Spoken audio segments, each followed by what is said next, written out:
아멘. 서로 축복하겠습니다. 당신은 하나님의 자녀입니다. 하나님을 아는 지식이 곧 믿음입니다. 할렐루야. 오늘은 믿음에 관한 고찰 세 번째 시간입니다. 오늘은 믿음은 있는 모습 그대로 하나님 앞에 나아가는 것입니다 라는 제목으로 하나님 말씀 전하도록 하겠습니다. 하나님께서 오늘 우리에게 주신 말씀은 구약성경 신명기입니다. 신명기는 애굽을 탈출한 이스라엘 백성들이 광야에서 40여 년의 세월을 보낸 뒤에 가나안 땅 입성을 앞둔 시점에 기록된 말씀이지요. 오늘 주신 말씀은 신명기 1장에 이어 계속해서 모세가 약속의 땅인 가나안 땅을 향한 이스라엘 백성들의 여정에 대해 회고하고 있는 말씀입니다. 그런데 1장과 2장 사이에는 시간적으로 38년이라는 긴 간격이 있다는 것을 알아야 합니다. 그 까닭은 1장에서 출애굽 제2년까지의 일을 언급한 모세가 38년간의 이 광야 여정에 대하여 구체적으로 언급함이 없이 곧바로 2장에서 출애굽한 지 제40년이 되던 해의 일을 회고하고 있기 때문입니다. 직접 살펴볼까요? 본문 1절 말씀 함께 봉독해 보겠습니다. 1절입니다. 우리가 방향을 돌려 여호와께서 내게 명령하신 대로 홍해 길로 광야에 들어가서 여러 날 동안 세일산을 두루 다녔더니. 아멘. 여기서 여러 날 동안으로 번역된 이 말씀은 단순하게 그저 며칠을 가리키는 것이 아닙니다. 이것은 가데스 바네아 사건 이후에 광야에서 방황하며 보냈던 이 38년의 긴 세월을 가리키는 것입니다. 이 기간 동안 이스라엘 백성들은 세일산을 두루 다녔다고 본문은 기록하고 있는데요. 이것은 아라바 광야 저지대에서부터 이 아카바만 근처에까지 뻗어 있는 이 에돔의 그 산악지대를 두루 돌아다녔다는 뜻입니다. 그러한 사실을 확인시켜주는 말씀이 오늘의 본문 가운데 14절 말씀입니다. 14절 함께 봉독해 보겠습니다. 가데스 바네아에서 떠나 세레 시내를 건너기까지 38년 동안이라. 이때에는 그 시대의 모든 군인들이 여호와께서 그들에게 맹세하신 대로 진영 중에서 다 멸망하였나니. 사랑하는 마주물리랑 가족 여러분 잘 보십시오. 바로 여기에 38년이라는 시간이 분명하게 언급되고 있지 않습니까? 우리는 이 말씀 속에서 세월이 얼마나 빠른지를 저절로 생각하게 됩니다. 흔히 시간은 화살처럼 빠르다라는 말이 있지 않습니까? 이스라엘 백성들이 가데스 바네아에서 가나안 땅을 정탐한 후에 아낙 자손들 때문에 그 땅에 들어가지 못하게 되었다고 울고 불고 하던 때가 엊그저께 같은데 벌써 그 세대의 사람들이 다 죽을 만큼 세월이 흘렀다는 것입니다. 그리고 이제 출애굽 2세대들이 역사의 주역이 된 시대가 도래했다는 것이지요. 얼마나 빠른 시간입니까? 요즘 우리가 사는 세상도 다르지 않은 것 같습니다. 오늘처럼 주일이 지나고 나면요, 금방 토요일이 됩니다. 마치 시간을 도둑 맞는 것 같다는 생각을 하게 될 때도 왕왕 있습니다. 이런 느낌은 어른들만의 몫은 아니더라고요. 저희 집에 둘째 녀석이 주말이 다가오니까 그러더래요. 엄마, 왜 이렇게 시간이 빨라요? 그러더라는 거지요.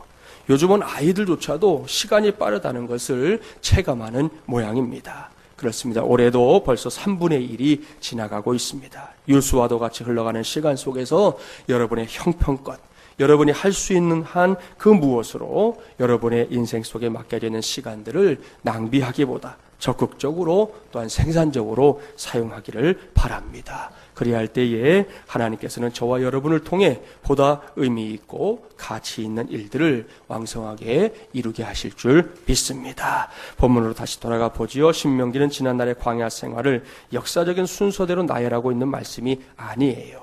그러니까 하루하루 순서가 역사적인 시간을 따라 된 것이 아니라 설교의 형식으로 기록된 말씀이기 때문에 시간적인 순서보다는 의미를 따라서 특별히 재차 강조해야 할 것들을 중심으로 기록되어 있습니다. 그러다 보니 모세의 설교가 시간적으로 이 38년이라는 시간을 훌쩍 뛰어넘고 있는 것입니다.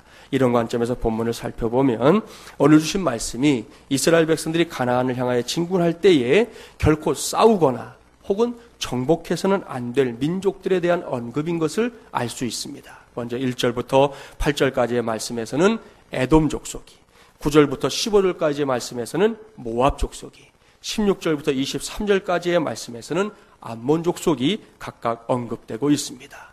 이 세 족속들과 관련해서 하나님께서 금하신 것들이 있어요. 본문 가운데 4절부터 6절 먼저 봉독해 볼까요? 4절부터 6절입니다. 너는 또 백성에게 명령하여 이르기를 너희는 세일에 거주하는 너희 동족 에서의 자손이 사는 지역으로 지날진대 그들이 너희를 두려워하리니 너희는 스스로 깊이 삼가고 그들과 다투지 말라. 그들의 땅은 한 발자국도 너희에게 주지 아니하리니 이는 내가 세일산을 에서에게 기업으로 주었습니다. 너희는 돈으로 그들에게서 양식을 사서 먹고 돈으로 그들에게서 물을 사서 마시라. 아멘. 다음은 9절 말씀 봉독해 보겠습니다. 9절입니다. 여호와께서 내게 이르시되 모압을 괴롭히지 말라. 그와 싸우지도 말라. 그 땅을 내가 내게 기업으로 주지 아니하리니 이는 내가 롯 자손에게 아르를 기업으로 주었음이라. 아멘. 19절 말씀도 봉독합니다. 19절입니다. 암몬 족속에 가까이 이르거든 그들을 괴롭히지 말고 그들과 다투지도 말라. 암몬 족속의 땅은 내가 내게 기업으로 주지 아니하리니 이는 내가 그것을 롯 자손에게 기업으로 주었음이라. 아멘. 여러분, 지금까지 봉독했던 이 말씀들을 유념해서 볼 수 있기를 바랍니다. 이 말씀들을 쭉 묵상해 보면 우리가 오늘 이 말씀, 오늘 본문이 길었잖아요. 이 긴 말씀 속에서 만나게 되는 하나님이 어떤 하나님인지 잘 알 수 있습니다. 오늘 우리가 본문 말씀에서 만나게 되는 하나님은 긍휼을 베푸시는 하나님입니다. 어떤 의미에서 이렇게 말씀을 전할 수 있는지 하나하나 살펴보겠습니다. 조금 전에 봉독했던 말씀 가운데 에서가 누구인지 아시죠? 그는 이삭의 두 아들, 쌍둥이 아들 가운데 장자입니다. 우리가 잘 아는 야곱의 형이지요. 성경을 읽어보면 알 수 있는데요. 에서는 야곱을 이렇게 비교해 보면 여러 모양으로 부족한 면이 참 많은 사람이었습니다. 단지 그가 야곱의 형이라는 사실 외에는 그 무엇도 야곱과 비교가 안 되는 사람이었다는 말씀입니다. 굳이 에서의 장점을 꼽으라고 하면 그가 야곱에 비해 이 사냥 실력이 좀 출중했다 하는 것 정도, 그 정도만이 에서의 장점입니다. 그런 그가 결국 야곱에게 장자의 축복을 빼앗겨버렸다는 사실도 아시죠? 그렇게 되긴 했어도 창세기 25장 23절 말씀에 따르면 하나님께서는 에서와 그 후손을 오늘 말씀의 표현대로 하면 이 에돔 족속을 긍휼히 여겨주시겠다 약속하셨습니다. 바로 그 약속을 오랜 세월이 흐른 지금도 하나님께서 잊지 않고 있다는 것이죠. 그래서 가나안 땅을 향해 행군하는 이스라엘 백성들에게 에돔 족속들과는 결코 다투지 말아라. 에돔 족속의 땅은 한 발자국도 내가 너희에게 주지 않았다 하고 아주 단정적으로 말씀하고 있는 것입니다. 모압 족속과 암몬 족속에 관한 말씀도 같은 맥락에서 이해할 수 있어요. 모압과 암몬 자손이 어떻게 시작되었는지 아시죠? 아브라함의 조카 롯이 우리의 입에 담기에도 민망하게 자기의 딸들과의 관계 속에서 후손으로 얻게 된 두 아들이 모압이고 암몬입니다. 그러니까 모압과 암몬은 롯에게는 손자들이기도 하고 또 아들들이기도 한 도무지 이 족보에 제대로 올릴 수 없는 그런 사람들이지요. 저 바깥 세상에서도 비난과 손가락질을 받을 일이고 절대로 사람 취급을 받을 수 없는 일입니다. 그런데 바로 이런 사람들에게도 그들의 후손들에 이르기까지 하나님의 긍휼의 언약이 여전히 지켜지고 있는 것입니다. 세월이 한참 흘러서 모세 시대가 되었지만 하나님께서는 모압과 암몬 족속들과 너희가 결코 다투지 말라. 그들도 내가 복을 준 백성이다 라고 당부하고 있는 것입니다. 사랑하는 여러분, 오늘도 우리가 믿고 따르는 하나님은 바로 이런 하나님입니다. 우리 인생들을 긍휼히 여기시는 하나님, 그리고 그 긍휼을 적극적으로 베풀어 주시는 하나님입니다. 여기서 긍휼의 의미를 확인하고 넘어가야 되겠습니다. 우리는 종종 긍휼이라는 단어를 사용하잖아요. 기도할 때도 혹은 대화 가운데도 쓰는데요. 도대체 긍휼이라는 단어의 뜻이 뭡니까? 우리말 사전에서 긍휼은 불쌍히 여기다 혹은 가엾게 여겨 돕는다 이렇게 정의가 되어 있습니다. 하지만 이 정도의 의미만으로는 성경이 말씀하는 긍휼이 뭔지 잘 알 수가 없어요. 히브리어 성경과 헬라어 성경에서 말하는 긍휼은 우리말 사전에서 볼 수 있는 것보다 더 깊은 뜻을 가지고 있습니다. 그 뜻이 뭐냐 하면 그것은 있는 모습 그대로입니다. 이것이 바로 우리 하나님 앞에 서 있는 모든 인생들의 현 주소입니다. 우리 CCM 찬양 가운데 짧은 찬양 중에 이런 찬양 들어본 적 있을 겁니다. 있는 모습 그대로, 있는 모습 그대로, 있는 모습 그대로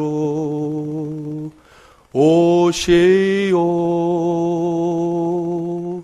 하나님은 당신의 있는 모습 그대로, 있는 모습 그대로 나오길 원하십니다. 이런 찬양 말입니다. 여러분, 이것이 바로 성경이 말씀하는 긍휼입니다. 결코 복잡하지 않습니다.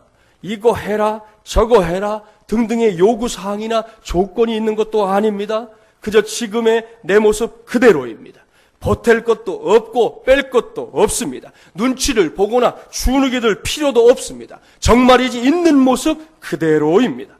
하나님께서는 우리 모두가 그렇게 하나님 앞에 나오기를 원하십니다. 얼마나 놀라운 은혜입니까? 그렇습니다. 만일 하나님께서 우리를 구원하시되 우리의 허물 하나하나를 문제시한다면 우리 중에 과연 구원받을 수 있는 사람이 누구일까요? 세상에도 털어서 먼지 안 나는 사람이 없다라는 말이 있습니다. 그야말로 실수도 많고 부족함도 많고 약점투성이인 것이 사람, 바로 저와 여러분 아닙니까? 다른 것은 다 놔두고 우리가 이렇게 빈번하게 사용하고 있는 말 한번 생각해 보세요. 흔히 말하는 이 말 실수가 얼마나 많은지 모릅니다. 늘 사용하는 것이고 더군다나 이건 내가 스스로 조절하며 사용할 수 있는 것인데도 거기에 실수가 있다는 것이죠. 실제 사례를 몇 가지 꼽아볼까요? 회갑잔치를 치른 지인을 만났는데 갑자기 말하려고 할 때 이 회갑잔치라는 말이 이제 생각이 안 난 거예요. 그리고 말이 헛나와가지고는 60세를 가리키는 이 육순이라고 하잖아요. 육순이란 말과 회갑이 합쳐져가지고는 육갑잔치 잘 하셨어요? 그렇게 말한 사람이 있어요. 배가 부른 임산부에게 산딸이 언제세요? 라고 물어봐야 하는데 말이 잘못 나와가지고 만기일이 언제세요? 그랬던 사람도 있더라고요.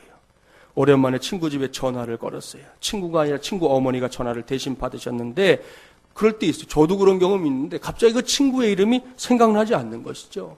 그래서 물었어요. 거기에 아들 있어요? 뭐 이렇게 이야기를 했던 사람도 있더라고요.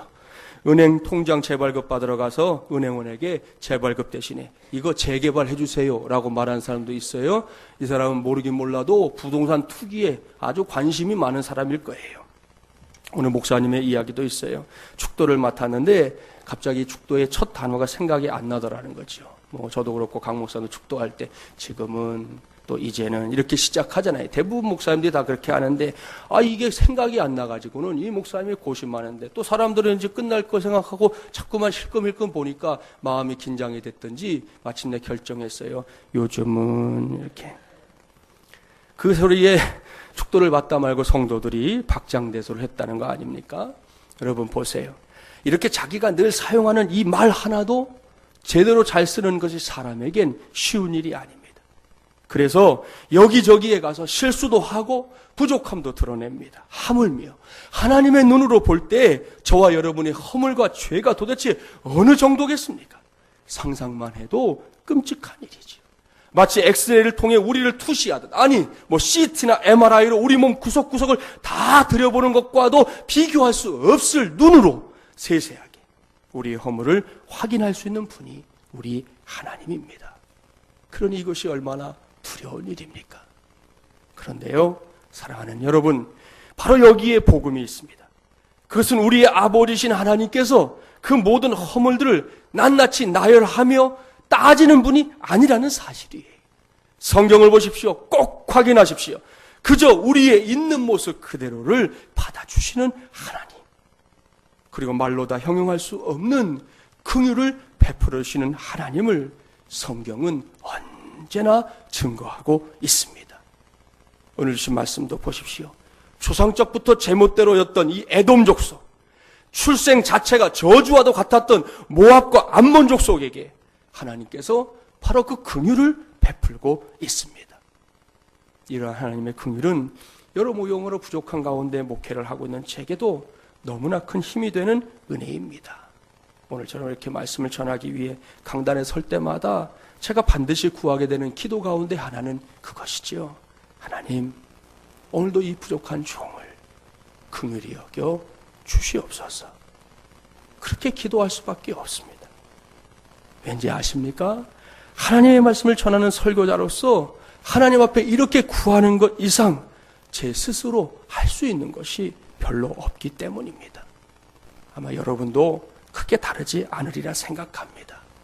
그리고요, 여기가 종착역이 아니에요. 제가 좋아하는 작가 중에 맥스 루카도라는 목사님이 있습니다. 이분의 책이 요즘은 우리 서점가에 여러 개 번역 출판되어 있는데요. 그분의 책 가운데 가장 초창기에 번역된 책은 예수님처럼이라는 책이에요. 이 책은 언제 읽어봐도 참 좋은 책입니다. 여러분도 꼭 기회가 되면 읽어보시면 좋겠어요. 두껍지도 않아요. 거기서 루카도 목사님이 반복해서 사용하고 있는 문장이 있습니다. 이런 문장입니다. 잘 들어보세요. 하나님은 당신을 있는 그대로 사랑하신다. 그러나 그대로 두시지는 않는다. 하나님은 당신이 예수님처럼 되기 원하신다. 할렐루야. 사랑하는 마리물레란 가정 여러분, 기가 막힌 대목입니다. 그렇습니다. 하나님은 처음 우리가 하나님 앞으로 나아갈 때에 그 모습 그대로, 있는 모습 그대로 받아주십니다. 그대로를 사랑하십니다. 그대로를 품어주십니다. 이것이 하나님의 긍휼이라고 금방 설명했지요. 여기까지는 나의 몫입니다. 우리의 몫입니다. 오늘 제가 전하는 말씀의 제목처럼 있는 모습 그대로 하나님 앞으로 나아가는 것을 믿음으로 드러내는 것, 거기까지는 우리의 몫이라는 말씀입니다. 그러나 그것이 다는 아닙니다. 우리가 하나님 앞에 서 있는 모습 그대로 나아가는 그 모습을, 그 믿음을 보여드리고 나면 그 다음에 하나님께서 행하시는 놀라운 은혜가 있어요. 그것은 하나님께서 우리의 모습을 바꿔주고 싶어 하신다는 것입니다. 다시 설명하면 있는 모습 그대로 하나님 앞에 나온 우리들이 하나님의 긍휼을 힘입어 그 다음에 올라서야 할 믿음의 새로운 목표점이 하나가 더 있다는 것이에요. 그것은 바로 예수 그리스도의 보혈로 덮어진 예수님을 닮은 존재로 변화되는 것입니다. 그렇습니다. 하나님께서 이것을 얼마나 간절하게 원하는지 모릅니다. 저와 여러분이 신앙생활을 해가는 연수가 깊어갈수록, 연륜이 늘어날수록 하나님이 우리 안에서 원하시는 것은 바로 그것이에요. 루카도 목사님은 그것을 강조하고 있는데요. 좀 더 목사님의 글을 인용해 보겠습니다. 기쁜 소식 아닌가? 당신의 현 성격은 영영 굳어진 게 아니다. 불평, 불만은 당신의 운명이 아니다. 당신은 새로 빚어질 수 있다. 평생을 허구한 날 걱정만 하며 살았다 해도 남은 인생은 걱정하지 않아도 된다. 날 때부터 고집장이었다면 고집쟁이로 죽을 필요도 없다. 사람은 변화되지 않는다는 생각을 우리는 어디서 배운 것일까? 걱정 많은 건 내 천성이야. 난 평생 비관하며 살 거야. 그게 나야. 나는 성질이 못됐어. 그런 행동을 나도 어쩔 수 없어. 이런 말은 다 어디서 온 것인가? 도대체 누가 그러던가? 자신의 몸에 대해서도 똑같이 말할 참인가? 부러진 다리는 내 본연의 모습이야. 그냥 놔둘 수밖에 없어. 말도 안 된다. 우리는 몸에 고장이 생기면 도움을 구한다. 마음에도 똑같아야 되지 않는가? 비뚤어진 태도에 대해서도 도움을 구해야 하지 않는가? 이기적인 언사에는 치료를 청할 수 없단 말인가? 아니다. 가능한 일이다. 예수님은 우리 마음을 바꿔주실 수 있다. 그분은 우리가 그분의 마음을 품기 원하신다. 이전보다 더 좋은, 이것보다 더 좋은 선물을 상상할 수 있을까? 그랬습니다.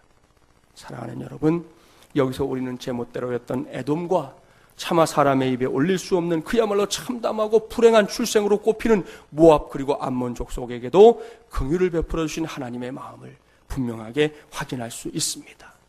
물론 하루아침에 다 바꿀 수는 없습니다. 시간이 필요합니다. 차츰차츰 변해가는 것이지요. 하나님은 우리가 이런 존재라는 사실을 이미 잘 알고 있습니다. 따라서 있는 모습 그대로 하나님 앞에 나온 우리가 믿음 안에서 그 다음으로 해야 할 것은 하나님께서 원하시는 목표점에 우리의 시선을 두는 것입니다. 그렇게 한 걸음, 두 걸음 걸어가다 보면 이전보다 더 나은 모습으로 내 자신이 변해가고 있는 것을 직접 목격하고 체험하게 될 줄 믿습니다. 다시 말씀드립니다. 하나님은 당신을 있는 그대로 사랑하신다. 그러나 그대로 두시지는 않는다. 하나님은 당신이 예수님처럼 되기 원하신다. 여기가 믿음의 마지막 시선 처리입니다. 혹 너무 부담이 되시나요? 그래도 우리의 시선 처리는 그곳에 있어야 합니다. 그것은 나와 상관없는 일이야 라고 말하고 싶은가요? 아닙니다. 틀렸습니다. 내가 아니라 나를 있는 모습 그대로 구원하신 하나님께서 나를 그곳까지 인도하길 원하십니다.